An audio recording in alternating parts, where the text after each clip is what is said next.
Bueno, en las unidades anteriores se consideraron conceptos probabilísticos tomando en cuenta una variable aleatoria a la vez.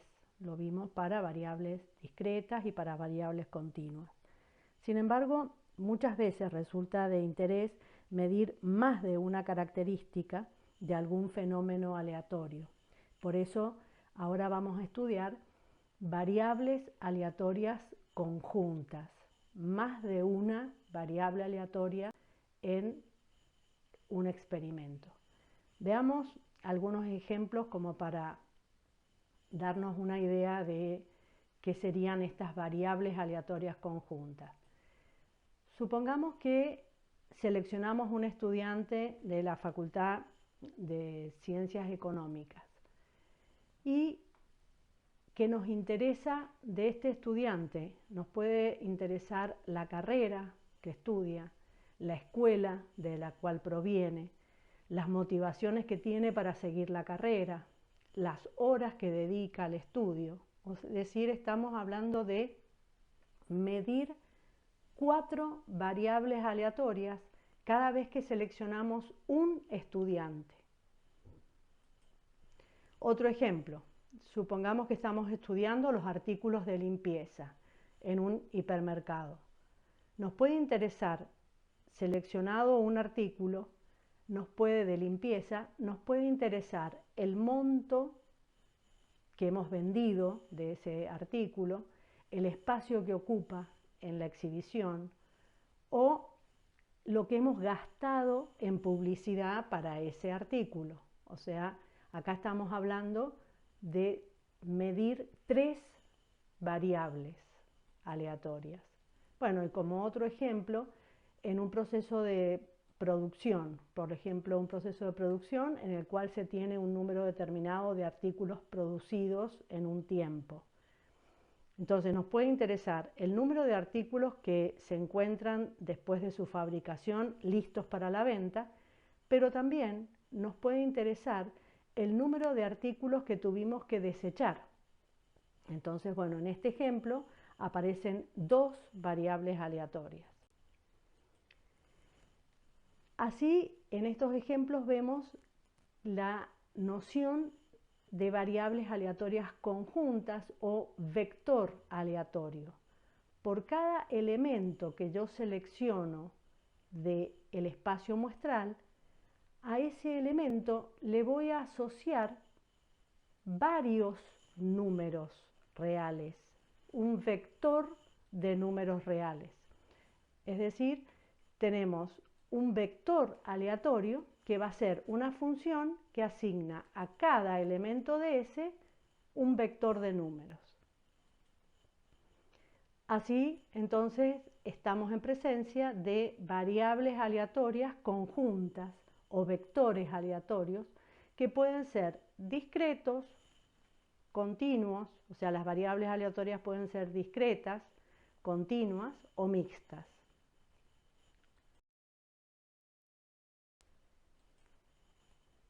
Los modelos que estudian una sola variable aleatoria se denominan modelos univariados y son los que hemos estudiado en las unidades anteriores, en la unidad 2 y en la unidad 3.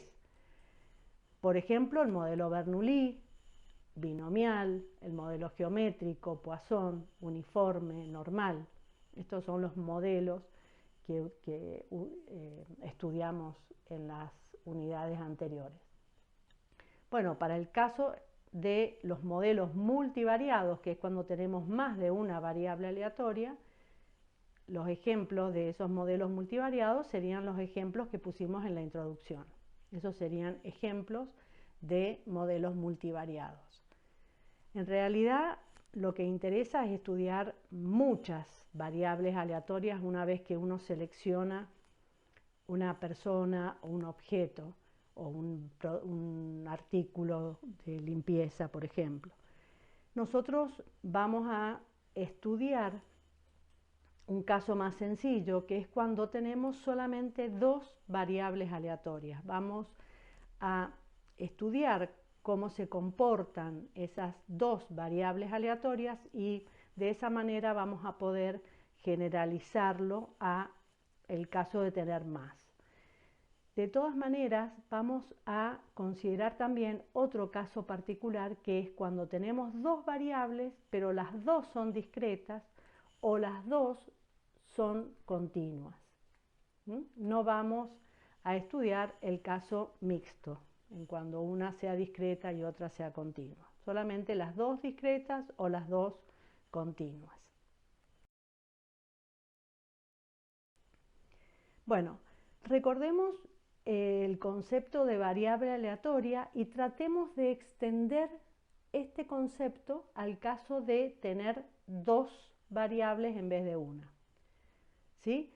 Recordemos que una variable aleatoria x era una función que tomaba un elemento de S y le hacía corresponder un real.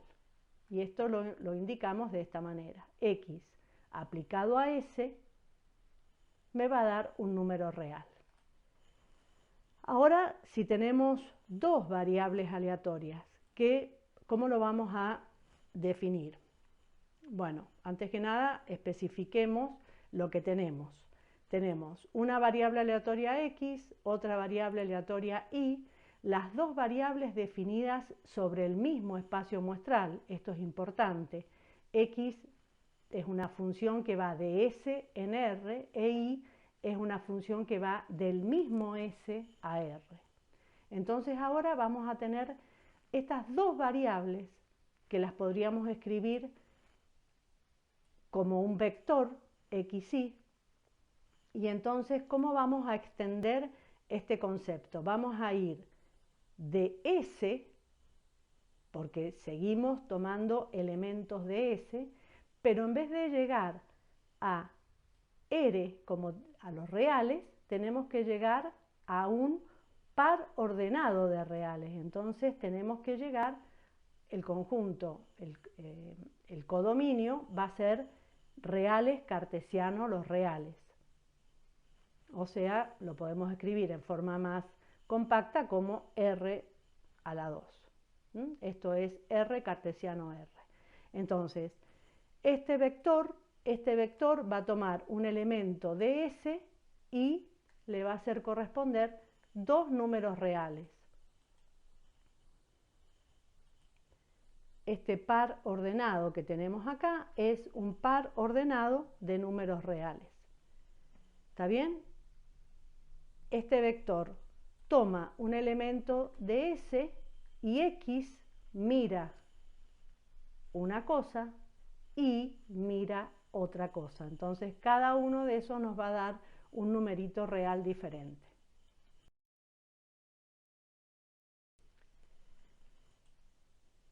Ahora, la función densidad vamos a poder generalizar al caso de tener dos variables aleatorias.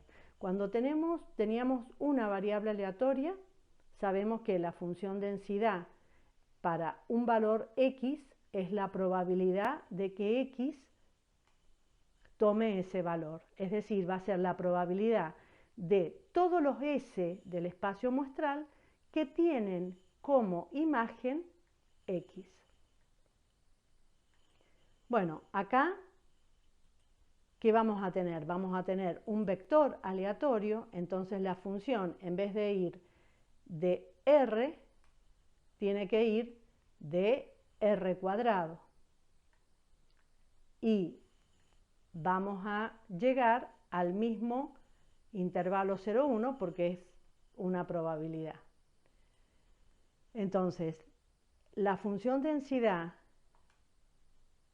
para este par xy va a ser la probabilidad de todos los elementos del espacio muestral tales que se cumplan las dos condiciones, que la imagen por x de S sea este x chiquito y la imagen de y por S sea este y chiquito. Es decir, estamos calculando simultáneamente la probabilidad de que x sea igual a x y y sea igual a y.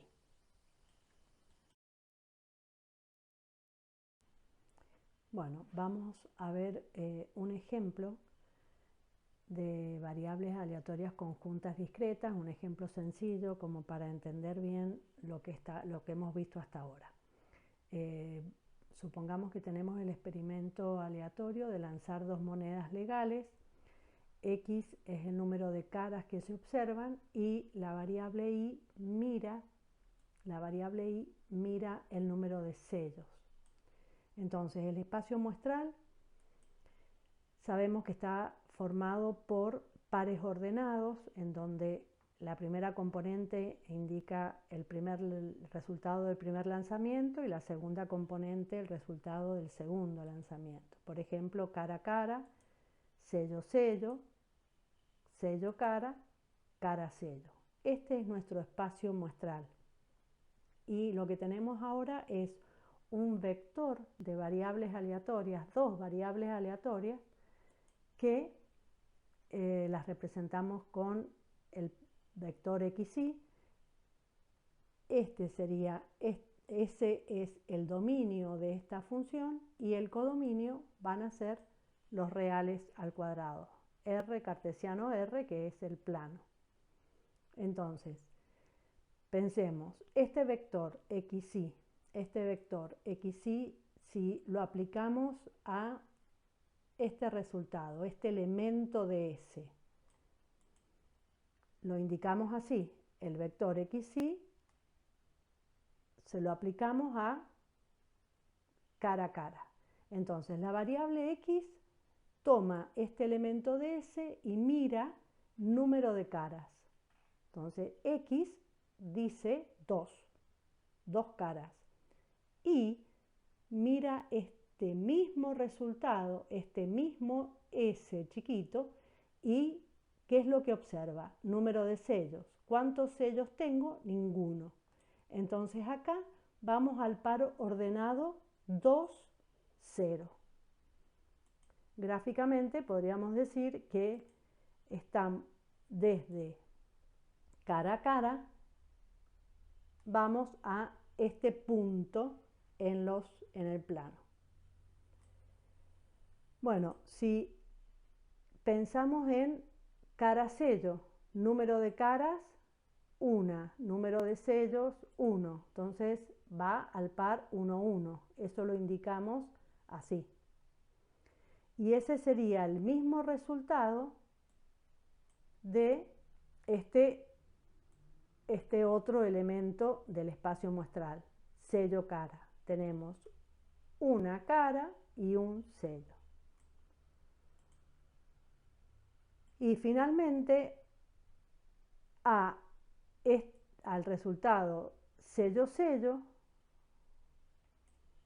le corresponde el par 0, 2.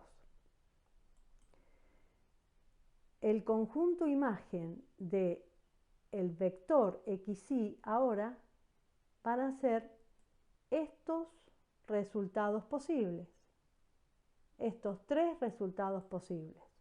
Ese es el conjunto imagen del vector xy. Ahora,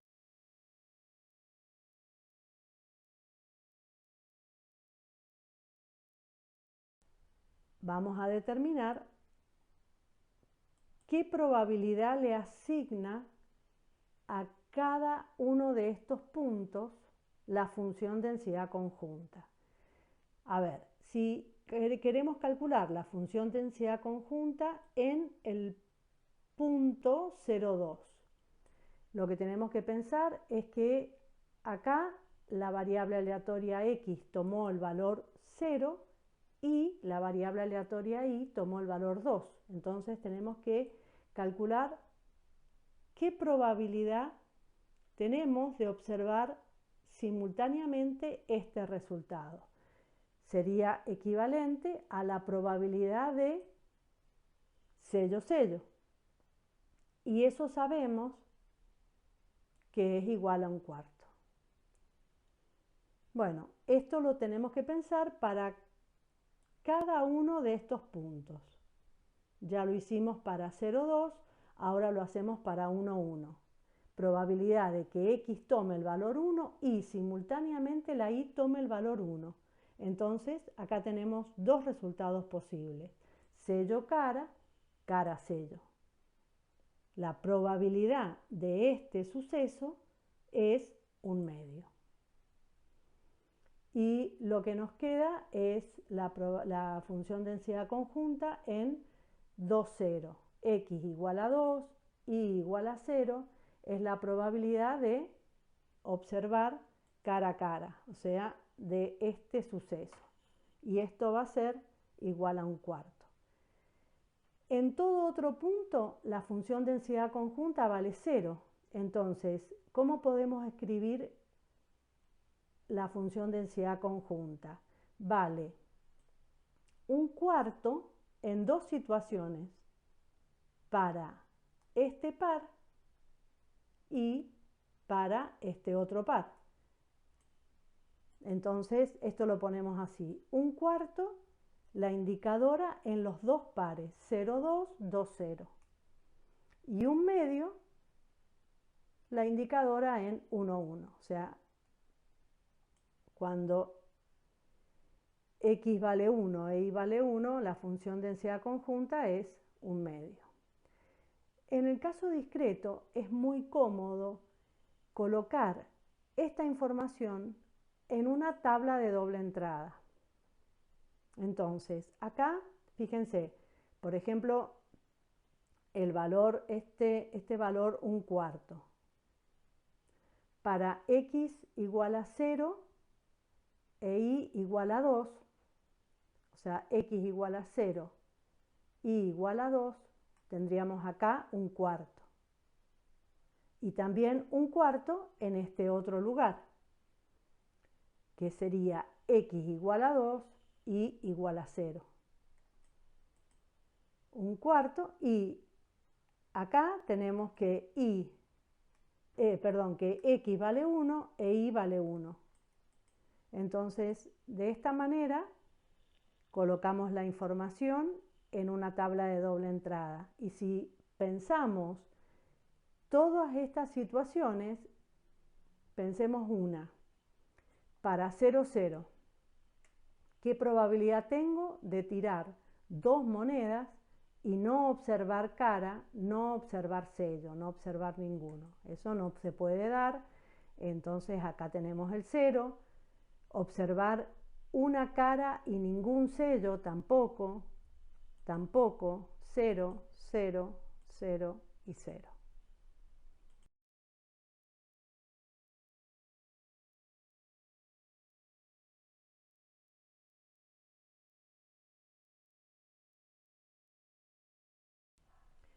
Bueno, vamos a representar gráficamente la función densidad conjunta del ejemplo anterior.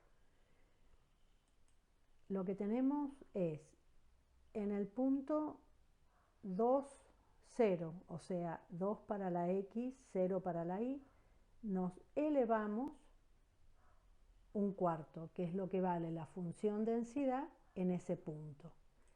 Esto exactamente igual para el punto 0 para X, 2 para Y. Nos elevamos 1/4. Y en el punto 1, 1, es 1 para X, 1 para Y, una cara, un sello, nos elevamos una altura el doble de la anterior, que es 1/2. Esta entonces es la representación de la función densidad conjunta discreta. En el caso discreto vamos a tener gráficos de este tipo. Algunos puntos del plano tienen una probabilidad distinta de 0. Nos elevamos en la dirección del eje Z la altura dada por la probabilidad.